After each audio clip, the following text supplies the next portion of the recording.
Shoutout mga katwin, andito tayo ngayon sa Minchuan University. Punta tayo sa Grand Hotel. Ayan, may mga taong dumating. Galing yan sila sa kababa ng tour bus. May dumating na tour bus. Kasi yan siya dyan, bus stop. Bus stop siya. Ayan. And umakyat yung mga kasama, umakyat doon sa may hagdanan, yung papunta sa Minchuan. Yung school yan dyan. Ayan sila, naglalakad. Papunta yan doon. Hintayin natin si Jackie dito. Ayan, nakikita niyo yun, may siya, Minchuan University, yung mababasa dyan sa taas. Ayan, Minchuan University. School. Sa tuktok yung school dyan. Ayan, dito yung bus stop. Ayan na si Jackie, galing dun sa kabila kasi hinatid niya yung motor doon sa kabila. Doon niya pinapark. Ayan siya. Maglalakad lang kami dito sa tabi-tabi ng kalsada. Puntahan namin yung Grand Hotel. Ayan. Dalhin daw niya ako doon sa Grand Hotel.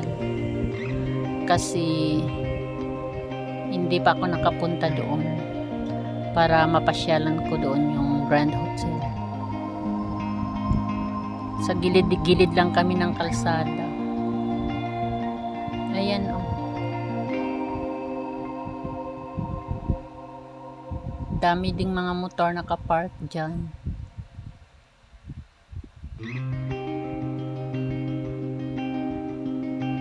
Yan, lakad-lakad lang. Nasa likod si Jackie.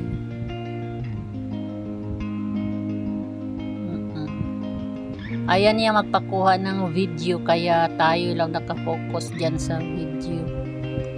Ayan, kasi daw siya, asthma. Wala siya sa mood. Kaya ayun, nasa likod lang siya. Sige lang, lakad lang ng lakad. Ayan, may mga dyan, may mga ayan, mga punong kahoy, daming punong kahoy. Ayan, patingin-tingin, ayan, patingin-tingin. O, diba?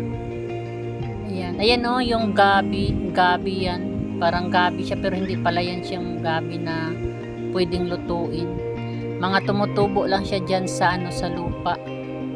Daming mga tumutubo dyan sa lupa. Ayun, may train na dumaan.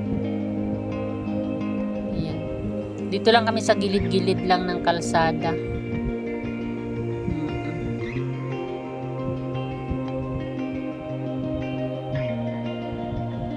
Ang daming mga sasakyan.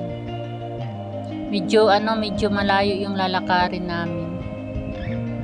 Hanapin namin yung entrance ng Grand Hotel, siya, yung hagdanan. Ayan, lakad-lakad lang dito, ayan. Diyan si Jackie oh. Pahinga konti, tapos lakad na naman. Ayan, yung mga bato-bato oh, ganda tignan.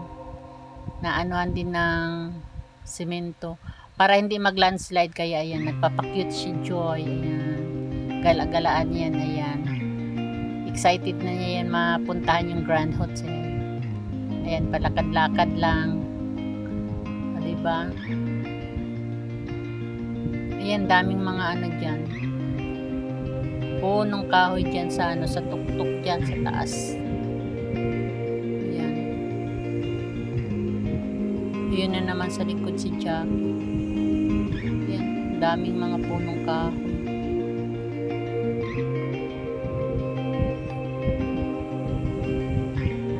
Ayan, sige, dire-diretso pa.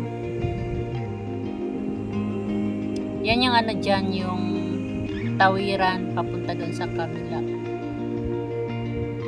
Yung tawiran dyan, kasi doon sa unahan yung may kulay red doon, o yung yan siya dyan, MRT station. Dyan din kami sasakay pagpupunta ng Taipei Main Station. Ayan, diretso pa yung lakad namin. Ayan, may mga sasakyan.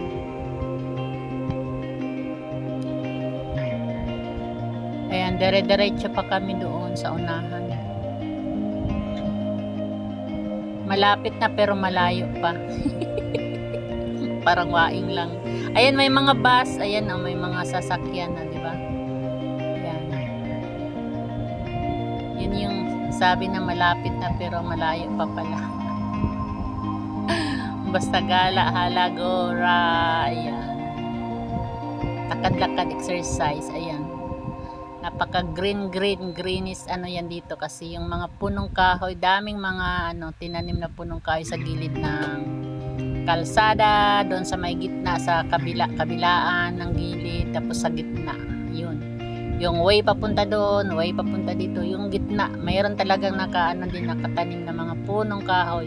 Yan ano siya, mga baliti yan, nandito yung mga punong kahoy na tinanim dyan sa mga gilid ng kalsada, mga baliti siya. Yan oh, ang lalaki ng mga baliti na yan, di ba? Nandoon sa may gitnaan din, tapos sa kabila na may ano din yun, yung mga dumadaan na mga sasakyan.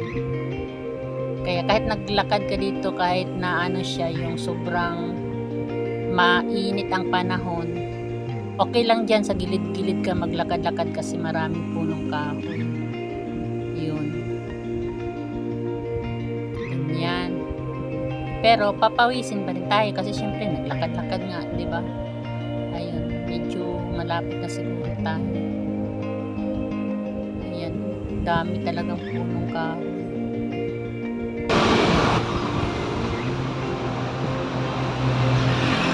Ayan, pa-smile lang kayo, papapagod na naman siya.